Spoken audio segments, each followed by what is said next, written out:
Well, just as you thought you'd got rid of me for another week, I'm back. But not for an early Homebrew Wednesday, because it takes me 35 hours to upload one. This one's a special beer review.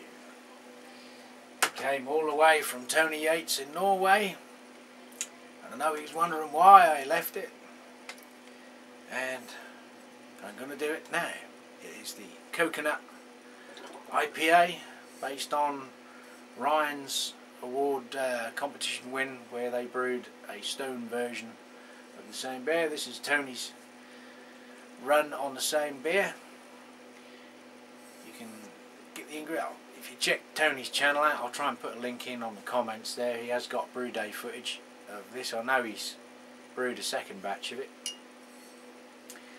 and I might actually join you when I get time, Tony. The only thing is we can't get honey malt over here, but I know you had a bit of a job getting it over there.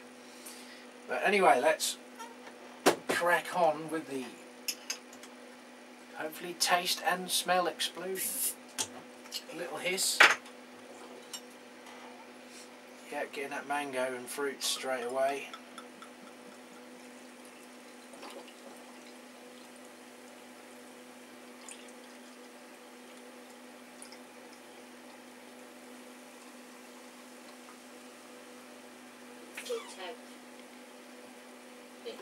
Wow. Even though my nose isn't at its best, and neither, as you can tell, is my voice, I thought I'd better hit this one because I've just been to the quacks today and they've prescribed me some antibiotics, and generally, as we know, antibiotics and beer don't mix, but we'll see. But just in case, I thought I don't want to leave this one another week. Straight away is the fruit smell. Passion fruit, mangoes. It says it on the bottle, but it is, you know, straight away you can smell those. It's like a fruit cocktail, a fruit bowl hitting you straight away.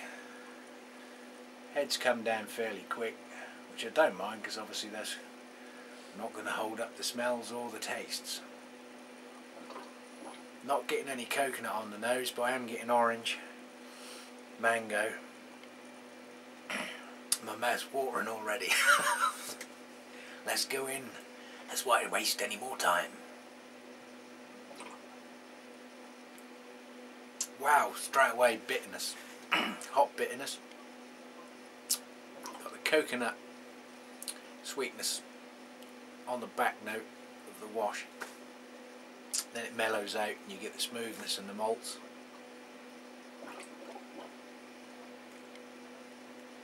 Still a little bit sharp.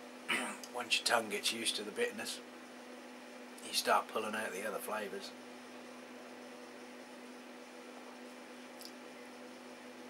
Coconut's not very pronounced now, although you did say it probably wouldn't be.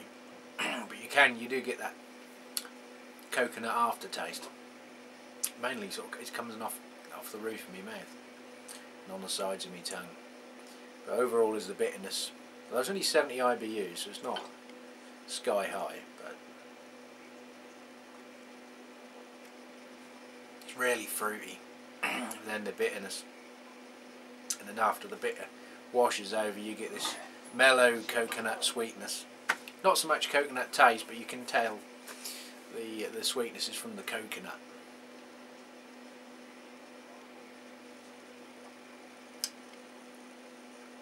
I know one of the UK brew tubers, Christian Brewbearers, he's done a cider, coconut cider, which I think he's trying next week. But I'll stick with the IPA.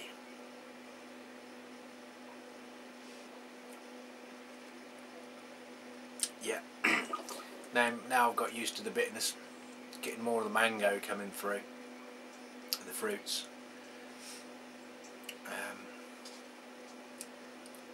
Even on their back now, it's not so much the malts. You can tell there's a malt caramelly sweetness there, but it's predominantly the fruit cocktail.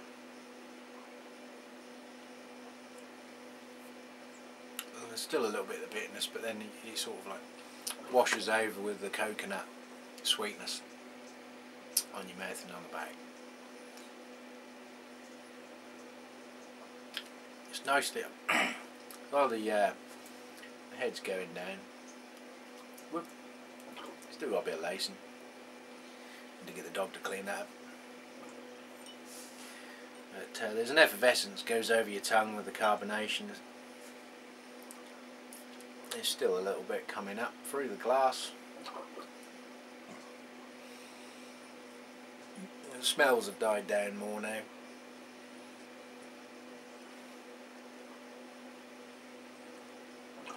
I think I get a little bit of the coconut through now. Now the sort of pungent fruit smells have died off. But we'll let it warm up a little bit and see what else we can get from it. Well, I've topped the glass back up and let it warm up a little bit. It does the sort of bitterness mellows. I get used to it, but I do tend. My wife, she just had a little try, but she picked up more of the sort of grapefruity, pineapple, you know, the more bitter fruit. I'm tending to pick out the more sweeter ones. Definitely there is a little back note of orange orange peel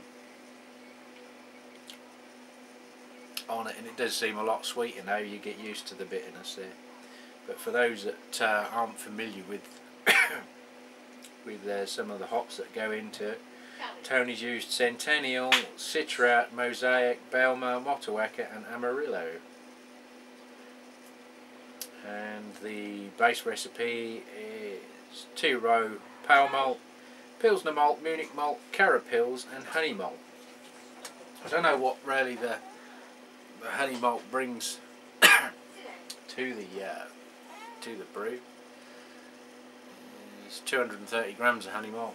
I have looked before because I have some recipes that require, or I've got in there in the grain bill, honey malt, which isn't readily available in the UK either.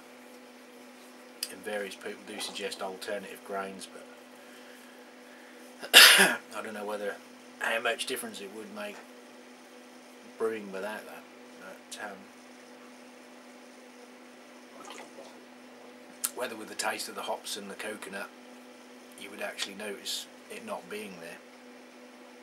But yeah, it seems really much more mellow now that I've got used to drinking it, and it's warmed up a little, and you get a lot more different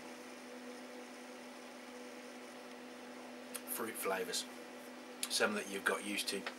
You see, put those to one side and you can taste other things. I'll get more of the mellow orange notes, a little bit of the pineapple I did get. But yeah, it's very interesting, very flavoursome. Flavourful. It's got a lot of fruit in it. It's a fruit bowl.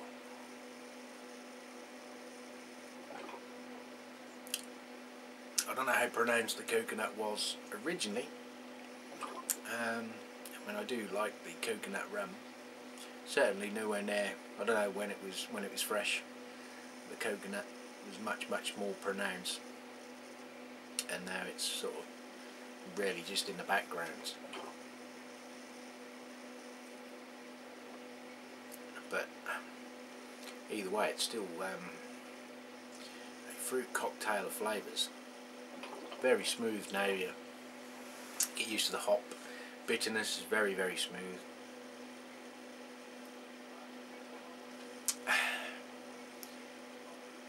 And good mouthfeel. It's well rounded. Very enjoyable. I'm not a great fan of some of the American hops being too grapefruity, but this is very well balanced, I think. Once you get used to the initial sort of bitterness hit, and it's very drinkable. I think you could get used to this and get yourself in trouble with food. Good job I haven't got this on tap. I can see why you've emptied your keg full and brewing that second batch. I've lost my remote. It don't get any better. Right, well, just in case this is my last one before I start my antibiotics, Doubtful. Cheers to you, Tony, for sending me the brews over to the UK. Cheers to everyone else for watching. Cheers 17.